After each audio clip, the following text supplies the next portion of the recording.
The fluorescent lights hummed their endless mechanical song above Oak Creek Memorial's cardiac wing, a sound that had become as familiar to Brooke Sullivan as her own heartbeat. 3 years. 1,095 shifts. Not a single person here knew her real name, the one that came with medals, with scars that ran deeper than skin, with a rank she'd buried so completely that even the paperwork had gaps. She moved through the pre-dawn darkness like something choreographed, a ghost in blue scrubs checking 4 lines with hands that had once held arterial clamps in a field hospital outside San Gin Valley while mortar rounds shook the tent foundations. The night shift suited her. Quiet. Predictable. The kind of work where you could disappear into routine and let the world forget you existed. That was the whole point. She'd left the Navy not because she'd lost her nerve, anyone who knew what she'd done knew better than to suggest that, but because the weight of keeping other people alive had finally crushed something essential in her chest. Her husband had been the last person she couldn't save, and after that, civilian obscurity felt like mercy. Brooke stopped at the medication cart outside room for 12, double-checking the cardiac monitor feeds. The screen glowed pale blue in the darkness, casting her face in sharp relief, high cheekbones, jaw set like someone perpetually bracing for impact, eyes that had seen things most people spent lifetimes avoiding. She wore her hair in a tight bun, the kind that left no room for sentiment. Her scrubs hung loose on her frame, baggy enough to conceal the puckered shrapnel scars along her left shoulder, the souvenir from an IED detonation in 2009 that had killed 2 of her team. The badge clattered against the stainless steel cart as she reached for the next patient file. She froze mid-movement, listening. The sound had triggered something, a reflex from a life she'd promised herself was over. She took a breath. Professional. Controlled. This was a hospital, not a combat zone. The difference mattered, even if some nights it didn't feel that way. The break room coffee mug sat on the 3rd shelf, waiting for her like it did every shift before dawn. Just a ceramic vessel with faded letters, "World's Okayest Nurse." She'd bought it at a gas station in Oceanside 6 months after arriving in San Diego, selected it precisely because it was unremarkable. Below it, tucked inside her locker behind a textbook on cardiac nursing she'd never opened, was the jacket, her old Navy service jacket, the one she'd stolen from the donation box at a recruiting office when she left because destroying government property felt better than filing the paperwork. The unit patch was still there, sewn into the lining in precise stitches, a faded emblem of everything she'd traded away. She touched the mug like a ritual, her fingertips tracing the letters. A grounding technique, her therapist had called it. Something to anchor you when the past starts drowning you. But the past was very good at swimming. The intercom crackled to life at 4:24 a.m., the distinctive sound like electricity caught in amber. Brooke's shoulders tensed imperceptibly, the only sign she'd heard anything at all. Most people couldn't read that kind of response. They didn't have the training. But it was there, a millisecond of pure military reflex before she returned to her charts. Coded mission, the dispatcher's voice came through, calm and clinical. ETA for minutes. Critical trauma. Commander James Reyes, Marine Corps, training accident at Camp Lejeune. Blunt force trauma to the thoracic cavity. BP unstable en route. Prepping trauma bay 1. Brooke's pen stopped moving. The word hung in the air like a physical thing. Commander. Marine Corps. Not impossible. Not even particularly unusual for San Diego. The region was saturated with military installations, a city built on uniforms and classified briefings. But the next part of the dispatcher's voice brought something else entirely. The unit designation. The specific roster number. Her son's unit. The pen rolled across the desk and fell to the floor. She didn't move to pick it up. Instead, she reached for the patient roster on the computer terminal with movements that had become mechanical, and there it was, the unit patch designation. Not just any Marine unit. The same insignia that her son had sent her in a photograph 6 months ago, posed in dress uniform outside a barracks in Okinawa, the same patch that haunted her dreams because it was the patch of his commanding officer. The man leading her son into combat. She steadied herself against the cold steel of the medication cart, her hands gripping the edge just hard enough to feel the metal bite into her palms. Pressure was information. Pain was data. This was a medical fact she'd learned in her first trauma surgery rotation, and it worked just as well for emotional shock. She counted her breathing. In for 4, hold for 4, out for 6. A technique from a yoga class she'd attended once, years ago, before she'd realized that trying to relax her body was a betrayal of everything her muscle memory knew. Her body didn't want to relax. Her body wanted to move. Brooke released the cart and walked toward the ICU. Her gait was controlled, practiced, invisible, the way a senior chief petty officer learned to move when invisibility was survival. Left corridor, for doors down, the stairwell that led to Trauma Bay 1. Her scrub pants made no sound against the tile. Her shoes were regulation hospital approved, soft-soled, the kind that didn't announce your presence. Good. She didn't want to be announced. She wanted to assess, to observe, to understand what state Commander Reyes was in and whether he'd been conscious enough to ask questions before they'd brought him in. The automatic doors to Trauma Bay 1 hissed open like something alive, and the smell hit her first, the metallic copper of blood, the sharp bite of antiseptic, the faint chemical note of saline solutions and sedatives. She'd smelled worse. She'd smelled so much worse. She'd smelled the iron-rich stench of a MRAP's interior after it had taken shrapnel through the door panels, had smelled burning diesel and something worse underneath, the organic smell of battlefield medicine. This was nothing. This was just a hospital. This was just civilian life, and she was just a nurse. Dr. Sterling was already there, naturally. He always was for the VIPs. The attending physician stood at the foot of the gurney with the posture of a man who'd spent his entire career learning how to look important without actually being necessary. 52 years old, Brooke had discovered through the hospital directory, educated at Princeton, Harvard Medical School, trained at Johns Hopkins. Also, according to the nursing staff breakroom conversations, trained primarily in the art of making phone calls to board members and keeping his clinical hours just high enough to maintain his credentialing. He wore his white coat like a general wore dress blues, with the specific intention of dominating the room.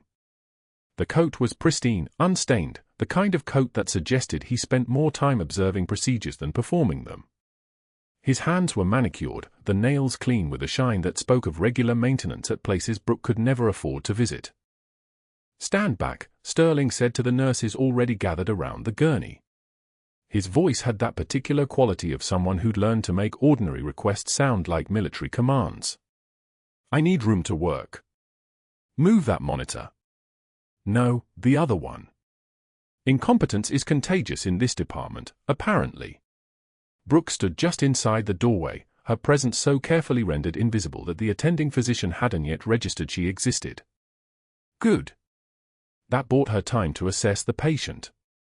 Commander Reyes was semi-conscious, his chest wrapped in field dressing that was already showing seepage at the edges. His breathing was shallow, the kind of breathing pattern that suggested fluid accumulation or compromised lung expansion. His face was pale, the kind of pale that came from blood loss, and his left arm lay at an angle that suggested injury to the shoulder joint. His eyes moved, though, still tracking, still processing. A good sign. Consciousness meant cognitive function. Consciousness meant she could ask him questions later, if she got the chance. "Get me a full cardiac panel," Sterling was saying, gesturing expansively as if orchestrating an orchestra. "EKG, chest X-ray, the works. And someone get this man's family to the waiting area. They're hovering. Hovering compromises sterile field integrity." Brooke saw it then. The patch. Just visible on the shoulder of Reyes's uniform jacket, the one the paramedics had cut away but hadn't discarded. The insignia. 3 letters and a number sequence that meant everything and nothing to anyone in this room except her. The same patch her son wore. She didn't move. Didn't flinch. Didn't let the information register on her face. This was the skill that had gotten her through 12 years of military service. The ability to absorb catastrophic information and keep moving. the ability to know that your husband had just been killed by an IED in a convoy outside Kandahar and still perform a cricothyrotomy on a casualty with a crushed larynx. The ability to understand that your entire identity was about to be rendered obsolete and still check the 4-pump settings. You, Sterling said, and it took her a moment to realize he was addressing her. The quiet one. Fetch my equipment bag from the physician's lounge. The leather one. Not the canvas. I need my personal instruments for this case. Brooke turned from the doorway, her movements precise, and for the first time, Dr. Sterling registered the fact that a nurse had been standing there observing him. He was the type who only noticed people when they became useful or obstructive. She was the type who'd learned to be neither. She was invisible in the way that trained soldiers learn to be invisible, present and absent simultaneously. Yes, doctor, she said, her voice soft, deferential, carefully calibrated to require no follow-up questions. She turned to leave, but something made her pause. Some part of her military training that understood the importance of knowing your operational environment. She glanced back at the monitor showing Reyes's vital signs. Blood pressure dropping. Heart rate climbing. The classic presentation of someone in shock, someone whose body was failing faster than any intervention could counteract unless someone understood what they were actually looking at. She continued moving toward the lounge, but her mind had already shifted into a different gear. The kind of gear that had been dormant for 3 years. The gear shift happened between one breath and the next. Brooke stood outside Commander Reyes's room, hand steady, eyes tracking the monitors through the window before she pushed the door open. She'd known this room. Not this room specifically, but the architecture of it, the mechanical rhythms, the careful choreography of machines keeping a body from becoming a corpse. The unit patch on his dress uniform jacket draped over the visitor's chair caught the fluorescent glare. Same patch her son wore somewhere in the Hindu Kush. Same patch sewn inside the lining of her own jacket, buried in a drawer at home next to her late husband's folded flag. She didn't stare at it.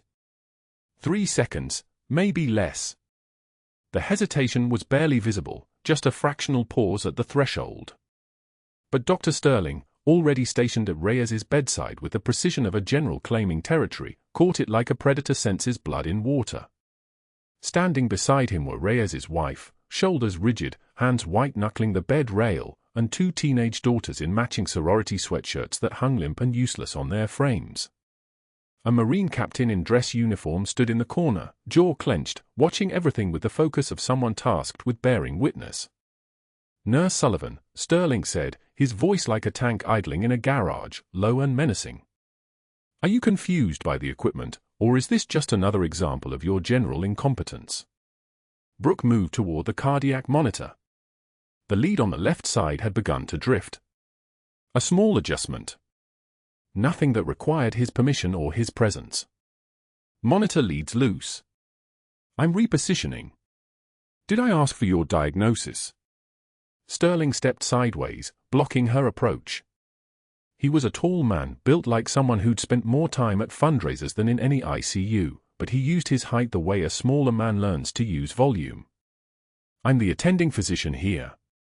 When I require the nursing staff's input, I'll request it. Reyes's wife made a small sound in her throat. One of the daughters grabbed her mother's free hand. Brooke adjusted her approach, moving around Sterling's left side. Her badge caught the edge of the monitor and she steadied it, the metal felt cold, metallic against her collarbone, grounding. The lead came free and she repositioned it, the adhesive catching cleanly against Reyes's chest. Normal sinus rhythm bloomed across the screen, steady as a metronome. Better. The wife released a breath she'd been holding. You know, Sterling said, his eyes locked on Brooke's hands as they moved, I often wonder how someone with your background even obtained a nursing license. Online classes, perhaps? Community college? Did you even complete a proper practicum, or did someone simply feel sorry for you? The captain shifted his weight. Reyes's wife opened her mouth, then closed it. Brooke clipped the lead back into place. The monitor continued its steady rhythm.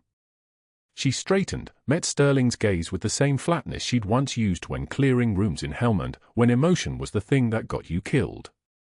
when showing anything on your face was the difference between walking out and being carried out. Commander Reyes deserves better than your ego, Doctor, she said.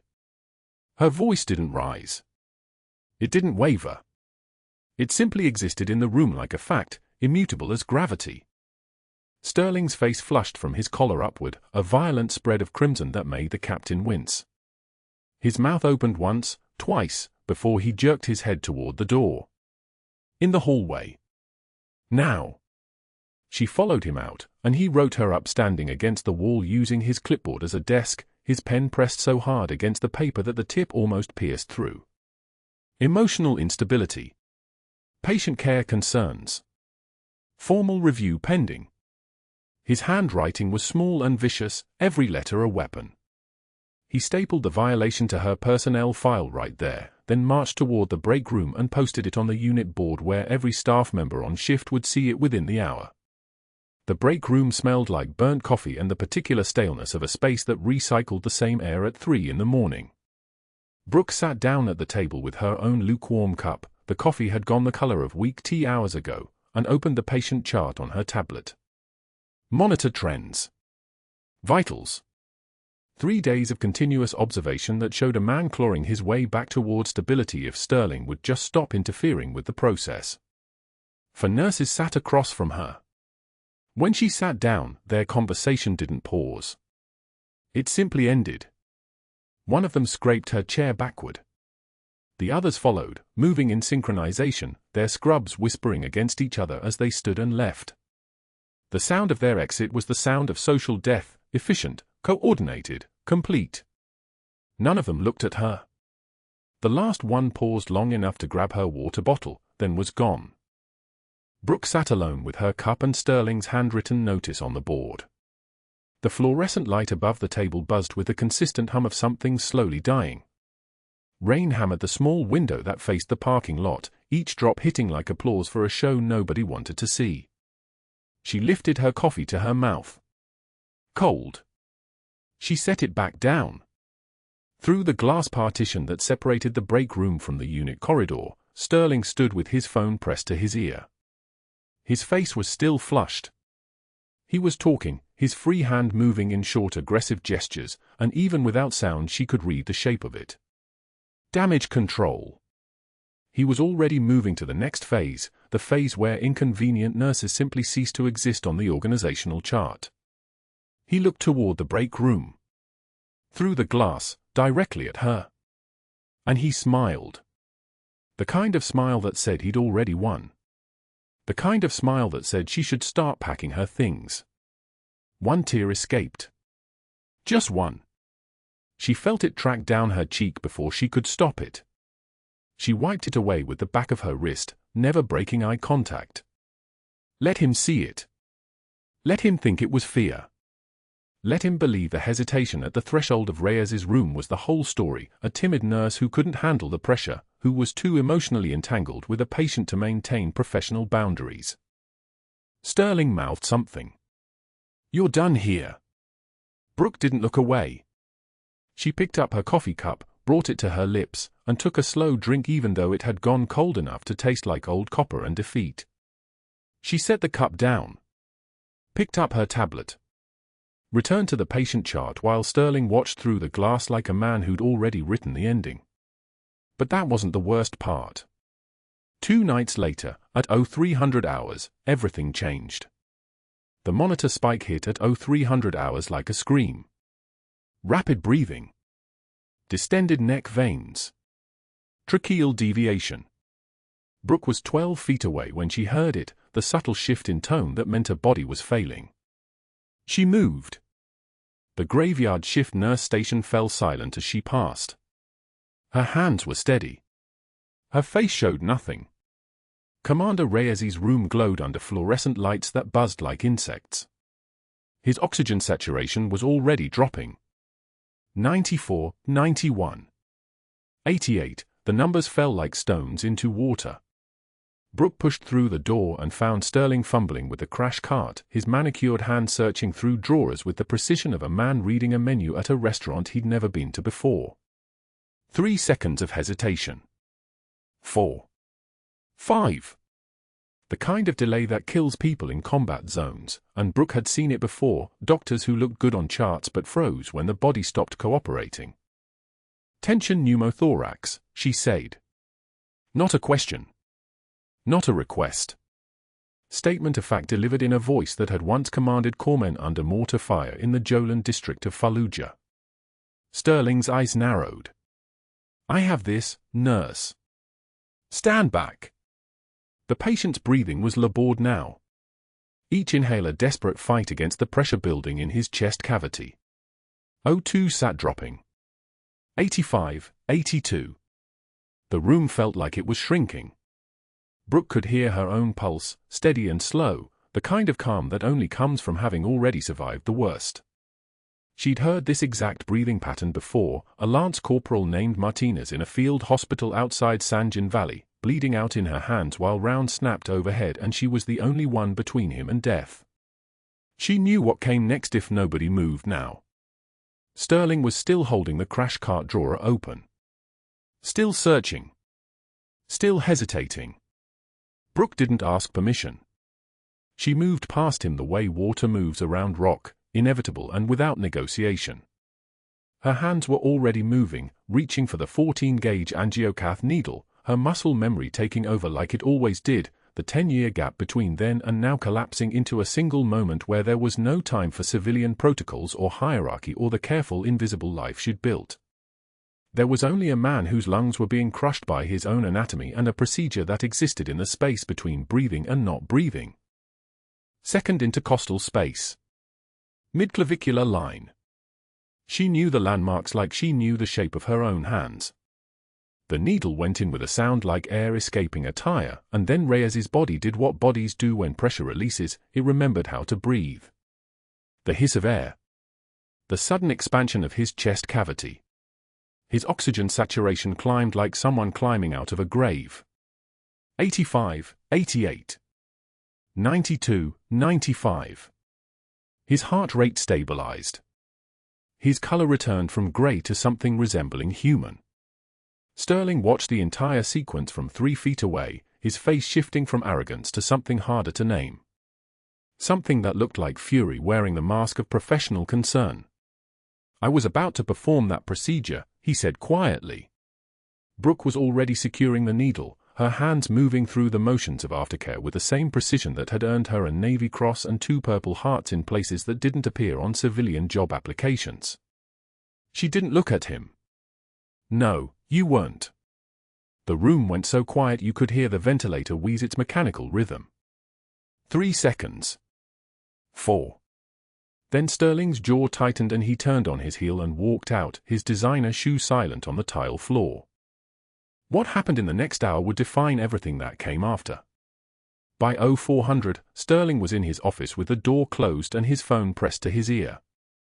Board Chairman Mitchell answered on the 3rd ring, his voice rough with sleep, and Sterling's words were measured and precise and carefully constructed to sound like clinical concern. "We have a credentialing issue that requires immediate attention." A nurse performed a procedure well outside her scope of practice.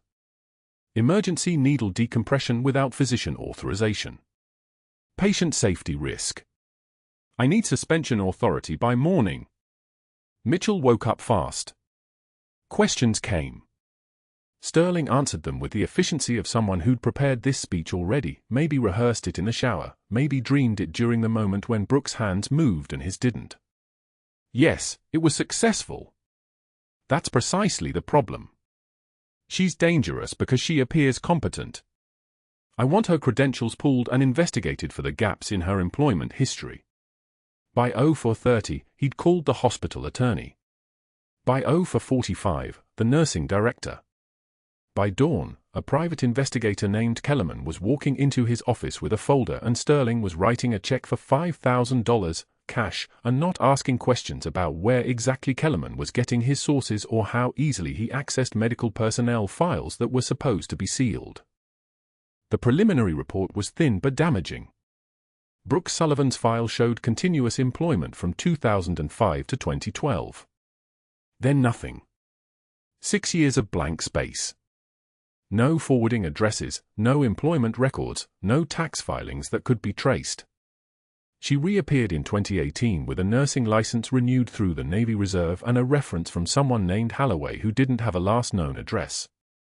The gap was the kind of gap that raised flags.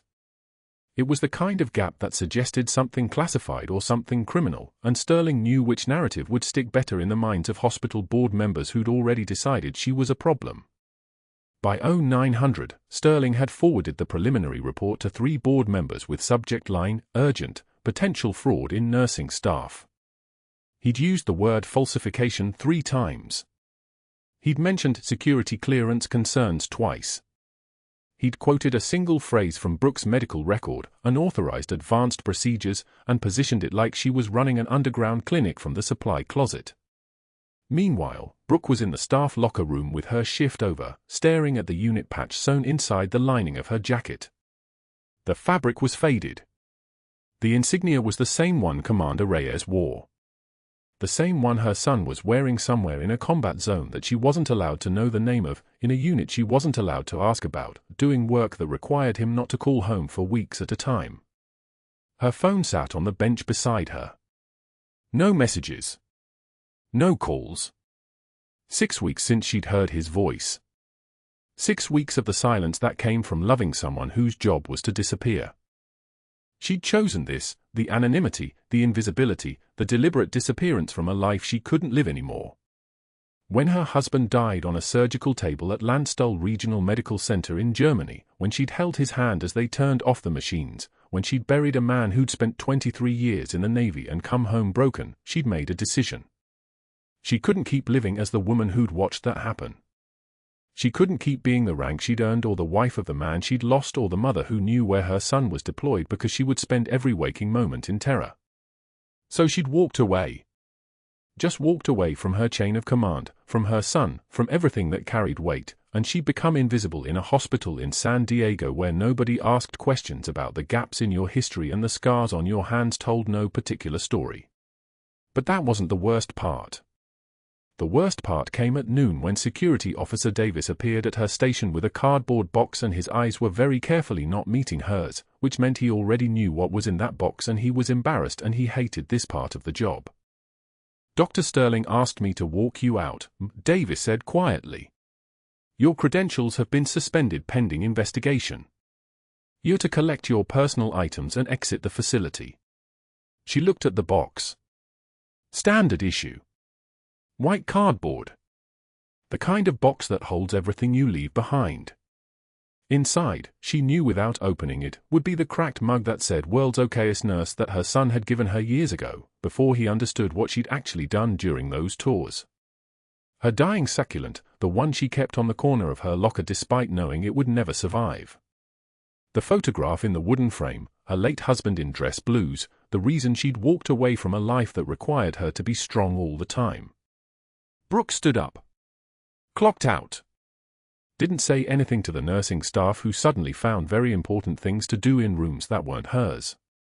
She took the box from Davis's hands, his grip was gentle, apologetic, and walked toward the exit without looking back. The parking lot was gray with morning fog rolling in from the Pacific. Her bus stop was 3 blocks away. The rain had started sometime during the night and it hammered down now like applause for a performance that was over. Her scrubs were wet by the time she reached the shelter. The cardboard box was getting soft. She held it against her chest and waited for the bus, and for the first time in 7 years, nobody was watching. Nobody cared. Nobody knew that the woman standing in the rain holding a falling-apart box had spent 17 years saving lives under fire, that she had the training to do what she'd done in Reyes's room without thinking, that she'd given everything the military asked for and then given it again, and this was what that cost. The bus pulled up. She got on. She sat in the back near the window where she could see the hospital disappearing behind the fog, and she opened the box to make sure her husband's photograph was still there, and it was, and she closed it again without looking at anything else. What she didn't know was that Commander Reyes had woken up at 0600 with clear lungs and a recovered sinus rhythm and a memory of hands that knew exactly what they were doing, hands that belonged to someone who'd done this before under conditions that made this moment look like a walk in the park. What she didn't know was that he'd asked for the name of the nurse who'd saved his life and been told she was no longer employed. What she didn't know was that he was already making phone calls to Coronado, to his commanding officer, to a SEAL team leader named Clayton who owed him a favor and who specialized in finding people who'd disappeared. The rain fell. The bus moved through the streets of San Diego. The box sat on Brooke's lap, getting heavier with every block that passed. The bus pulled up to the shelter at 11:56 a.m. Brooke didn't board. She sat on the metal bench with the cardboard box balanced on her knees, watching water seep through the corroded bottom. The rain came harder, not the soft San Diego drizzle from that morning, but a genuine downpour that hammered the pavement like mortar fire on a tin roof. Her hands trembled as she steadied the box. Not from fear. From the specific kind of restraint that comes from holding everything together when every fiber of your being wants to break. Inside the box, a cracked ceramic mug that read "World's Okayest Nurse" with faded gold lettering. A succulent with brown, papery leaves curling inward like a fist. And a photograph in a cardboard frame, a young man in navy dress blues, standing on a carrier deck somewhere in the Pacific, grinning at the camera with the confidence of someone who believed tomorrow was guaranteed. That was James Sullivan. That photograph was taken 6 months before an IED in San Gin Valley made a widow out of his wife and a stranger out of the woman who had become so proficient at compartmentalizing grief that she forgot how to feel it. 3 days. That was how long she'd been sitting in her apartment, a studio in Pacific Beach with thin walls and thinner furniture, staring at the same ceiling crack while her phone accumulated messages she didn't open. A text from the staffing coordinator, "Please call regarding your employment status." An email from the nursing board with the subject line "Credential suspension, immediate effective date." Another text, this one from a number she didn't recognize, "Ms. Sullivan, this is Meredith Chen from the State Medical Board. We need to discuss your incident report." She deleted that last one. The rain soaked through the cardboard. She watched it happen without reaching for shelter or standing to run. This was how it ended, she thought. Not with ceremony. Not with protocol. With a box falling apart on a public bench while the city moved around you like you'd already become invisible. She'd been invisible once before, a different kind of invisible. The kind where you wore the rank of senior chief petty officer and your surgical knowledge kept young Marines alive under fire and nobody back home knew your name because you signed an NDA that meant taking secrets to the grave. That invisibility had felt like power. This invisibility felt like erasure. She picked up the photograph before the water could reach it. James's face was dry. She kept it dry the way she'd kept everything dry for 6 years, by refusing to let the rain touch anything that mattered. The mug she left in the box. The succulent she left in the box. Those belonged to the version of her that existed for 23 days between her hire date and the moment Dr. Sterling decided her competence was a threat to his authority. A car horn blared. She looked up. A man in a business suit was gesturing at her from a sedan parked across the street, pointing at something behind her. She turned. Through the rain-streaked glass doors of Oak Creek Memorial, approximately 300 yards away, she could see Dr. Sterling in conversation with 2 board members. She recognized the older one, Chairman Mitchell. Sterling was pointing. His mouth was moving. The gesture he made with his hand was the kind you made when describing something you'd witnessed. Evidence. Proof. Ammunition. He was still talking about her. 3 days later and he was still collecting witnesses, still building his narrative, still working the phone and the network that had spent 2 decades teaching him how to weaponize institutional power against anyone stupid enough to challenge his authority. The investigation he'd activated was moving through channels like a bloodhound with a scent. Private investigator. Board members. Hospital legal team. By now they'd have pulled her employment records. By now they'd have seen the gaps, the years between 2007 and 2017 that weren't explained. The overseas addresses. The postal codes from military towns. The benefits documentation that had been carefully redacted. Brooke had covered her tracks like a professional, which meant she'd covered them like someone who knew that tracks, once found, could end careers. It had kept her anonymous for 6 years. It had not kept her hired for 23 days. She stood. The box fell apart. The mug rolled across the wet concrete and came to rest against the bench leg, unbroken despite everything. Water dripped from her scrub pants onto the pavement. She'd changed out of her hospital clothes at the apartment, replaced them with civilian jeans and a hoodie, but her feet had walked her back to the bus stop on muscle memory, guided by the muscle memory of 6 years of shifts ending at this exact location. A pattern interrupt. A deviation from the protocol of invisibility she'd perfected. The bus didn't come. She stood in the rain for 20 minutes. No bus came. And then, somewhere in the middle of the rain, her phone vibrated. An unknown number. She almost deleted it.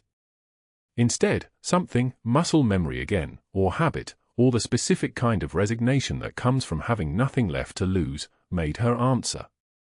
A voice. Male. Military inflection. Not the soft drawl of a recruiter or the bureaucratic clip of hospital administration. The measured precision of someone used to giving orders in environments where hesitation cost lives. Brooke Sullivan? Not a question. A confirmation. She said nothing. Senior Chief Sullivan, this is Captain Marcus Chen, Naval Personnel Command. I'm calling on behalf of Commander James Reyes, who was treated at Oak Creek Memorial 3 nights ago. The voice paused, waiting for acknowledgement. She gave none.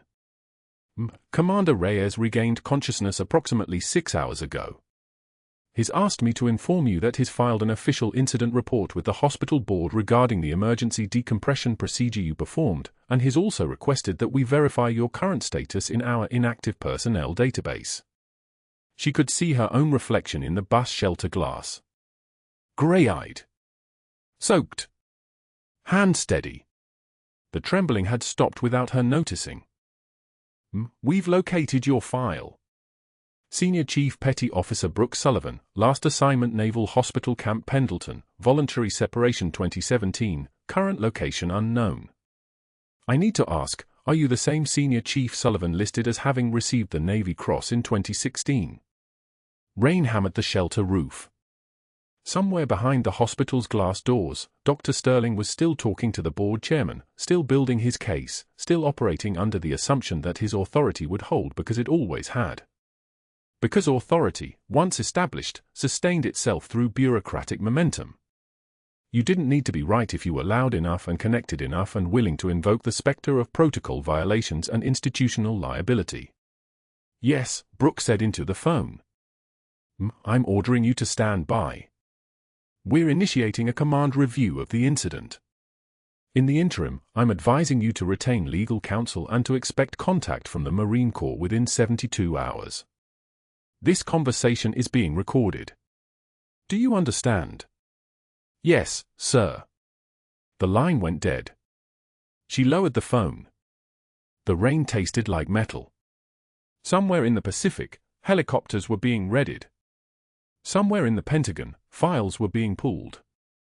Somewhere in a hospital board meeting that was probably happening right now, in a conference room on the 3rd floor of the building she could see through the rain, Dr. Sterling was continuing his speech about maintaining standards, unaware that standards, once challenged by the right institutional authority, could turn on you like a patient's immune system turning on its own cells. Brooke picked up the mug from where it had rolled. The ceramic was still warm from her hands. She turned it over in her palm, "World's Okayest Nurse" printed in fading gold letters, the kind of gift you received from people who liked you but didn't know you. The kind of gift that belonged to someone who'd worked at a hospital for 23 days and built no connections deeper than surface-level pleasantries.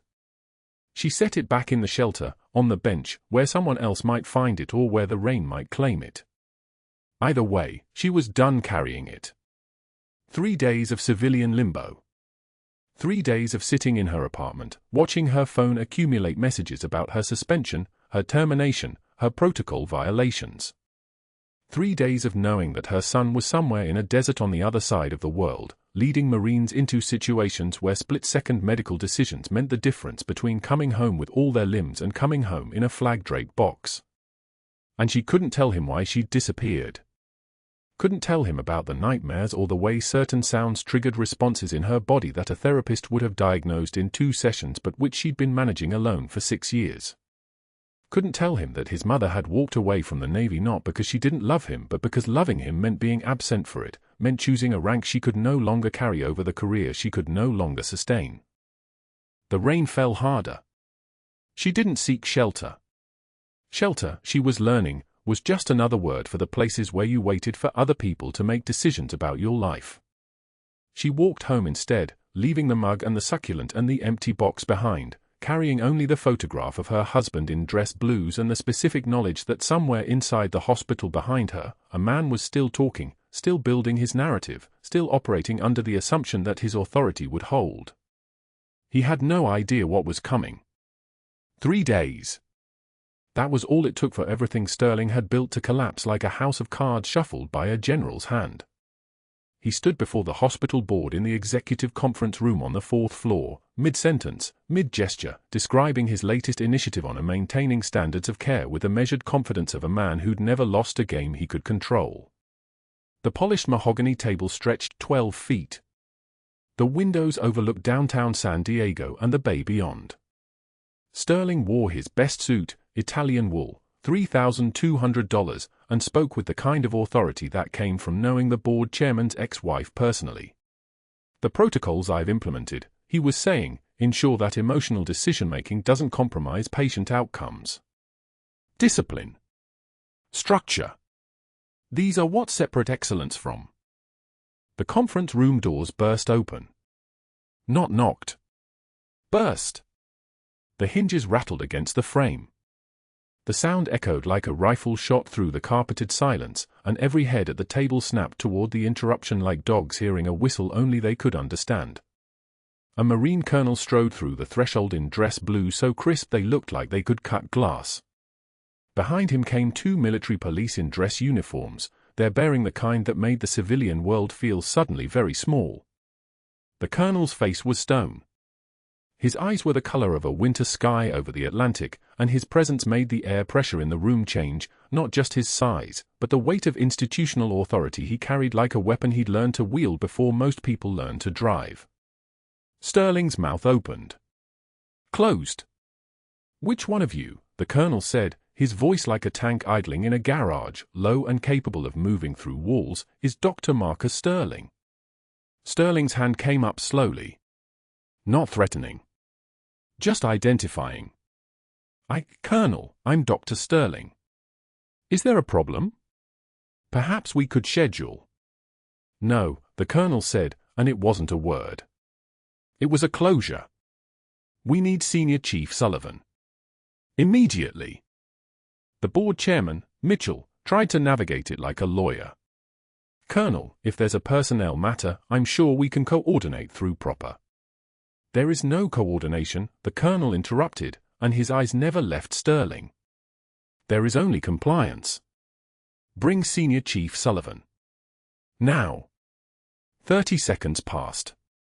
The kind of silence that happens when institutional power meets military authority and realizes it's been playing poker with someone's entire career as chips. A junior administrator left to find Brooke. The colonel and his MPs waited with their hands resting on their belts, not threatening but unmistakably ready. Sterling stood like a man watching his life drain through a hole he couldn't see yet. When Brooke walked through the door 4 minutes later, still in her civilian scrubs because she'd been pulled from the emergency department, the room didn't just go quiet. It transformed. The air itself seemed to straighten. She saw her son first. Lieutenant Marcus Sullivan stood beside Commander Reyes in navy dress whites, and his face was a mirror of his mother's, the same sharp cheekbones, the same steady gaze that could hold a room by sheer force of will. Beside them stood a Master Chief Petty Officer in dress uniform, his chest a landscape of medals that told stories of places the civilian world would never see. Brooke didn't move. Didn't flinch. Her hand stayed at her sides, and her face showed nothing, but her son saw the recognition in her eyes, recognition, and something else. Something that looked like the moment when a door you'd locked for 6 years finally opened. The Master Chief stepped forward.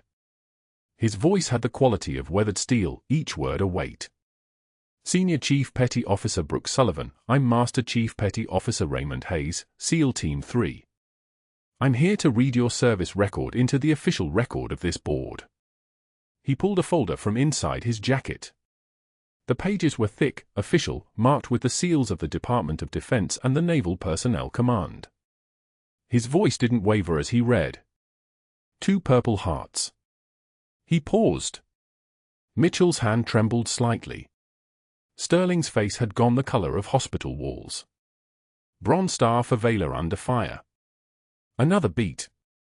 The board members exchanged glances like children who'd suddenly realized they were playing with matches near a gas station. 3 combat deployments to Helmand Province, Loga Province, and Cunha Province. Hayes turned a page. 17 lives saved under active hostile fire. Sterling tried to speak. I wasn't aware. Hayes didn't even acknowledge him. His eyes stayed locked on the folder, on the official words of the United States military.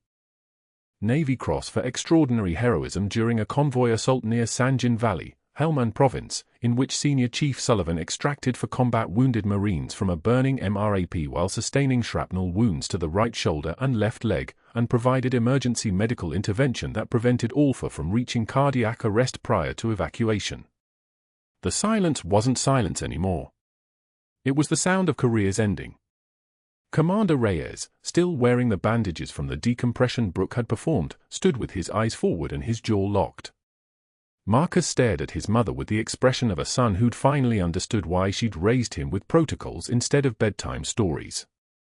The board members had stopped making eye contact with Sterling entirely. He'd become invisible while still standing in the room. Hayes folded the folder. Dr. Sterling, you terminated a decorated combat veteran for performing a life-saving procedure you were too incompetent to execute yourself. His voice didn't raise. Didn't need to. You weaponized institutional authority to destroy someone who challenged your professional inadequacy. You employed a private investigator to fabricate grounds for dismissal. You contacted board members to manufacture a coalition against her. And you did all of this without conducting a basic background check that would have told you she was the most decorated nurse in this hospital's entire history. Sterling's mouth moved. Nothing came out. The colonel stepped forward. His dress uniform was immaculate, and his bearing made him look about 8 feet tall even though he was probably 6'3". When he spoke, every word landed like he was personally responsible for the laws of physics. Dr. Sterling, the Department of Defense has concluded that you engaged in employment discrimination against a veteran in violation of Title 38, United States Code, Section 4311. You will be terminated effective immediately. You will clear your office while military police document the process for the DoD Inspector General's report. You will surrender your parking credential, your hospital identification, and any federal contractor credentials. You have 30 minutes. Colonel, Sterling looked at Mitchell. The board chairman was studying his hands. He looked at the other board members. They had all suddenly become very interested in the mahogany grain of the table. This hospital's administration enabled your conduct, the colonel continued, turning to face the rest of the board. That decision has consequences. The IG will be reviewing your protocols for veterans' employment. Any pattern of discrimination will result in federal sanctions and loss of federal funding. You want to keep your accreditation? You recommend this woman for the position of Director of Emergency Medicine, effective immediately, or I will personally ensure that your Medicare reimbursement status becomes a federal investigation. Mitchell's head came up. Colonel, with respect, the board cannot be coerced. Read the statute, the colonel said, and slid a document across the polished mahogany table. It landed with the weight of the United States military behind it. You have 24 hours to vote. Her reinstatement is not a suggestion. It's a legal requirement. And gentlemen, women, you can cooperate with federal authority, or federal authority will cooperate with you. Choose. Sterling stood. His hands were shaking now, and everyone in the room could see it. He carried his cardboard box, his nameplate, his framed degrees, his life at Oak Creek Memorial, toward the door. The 2 MPs moved to flank him, not touching, just making it clear that cooperation was the only remaining option. As he passed, Brooke stepped aside and met his eyes with the expression of someone watching a man realize exactly how small he'd been all along. She didn't smile. Didn't need to. Her composure was a weapon, and Sterling finally understood he'd been holding it the wrong way the entire time. By evening, his office had been cleared. His parking placard revoked. His access credentials deleted from the system. The hospital's communications director released a statement: Dr. Marcus Sterling has resigned effective immediately to pursue other opportunities. Nobody mentioned the IG investigation. Nobody mentioned the federal investigation. Everybody understood. 6 months passed. Life continued. Commander Reyes completed his recovery and returned to active duty. Marcus was promoted to captain in a ceremony at Coronado Naval Base held under the California sun with the Pacific wind carrying salt air across the parade grounds. Brooke stood in her navy dress whites, the uniform she'd hung in a closet for 6 years, thinking she'd never wear it again, and watched her son receive his new rank. The faded unit patch, the one she'd sewn inside her jacket lining when she decided to disappear, now rested in a shadow box on her living room wall beside her husband's folded flag and the Navy cross she'd finally allowed herself to retrieve from her storage unit. A photographer snapped her image during the ceremony, dress white immaculate, hands at her sides, expression the kind that could make grown men understand why she'd been chosen for missions they couldn't ask about. That same week, someone snapped a different photograph, Dr. Sterling at a folding table outside a strip mall in El Cajon, selling supplemental health insurance policies to people walking by in flip-flops and shopping bags. His medical director credentials had been replaced by a laminated vendor license. His suit from the board meeting had been exchanged for a button-down that didn't quite fit. The man in the photograph looked smaller than he had in the executive conference room. Nobody photoshopped it. Nobody needed to. Brooke declined Oak Creek Memorial's offer to return as Director of Emergency Medicine, though they'd raised the salary by 40% and sent flowers and a formal apology from the board. Instead, she accepted a position as Senior Instructor at Naval Special Warfare Command's Medical Training Facility in Coronado, teaching young corpsmen and sailors the difference between textbook medicine and the kind you have to practice while the ground is shaking from incoming rounds. Her hands were steady when she demonstrated the needle decompression procedure, the same technique that had saved Commander Reyes's life. Her voice was calm. The nightmares had finally started to fade. And sometimes, on evenings when the sun set the Pacific on fire and the helicopters came in from their training runs, Brooke would touch the shadow box containing that faded unit patch and understand that you don't ever have to disappear again once you've finally been found. If you're enjoying this, smash that like button. And answer me this: would you have signed the NDA and taken the money, or fought back? Comments are open.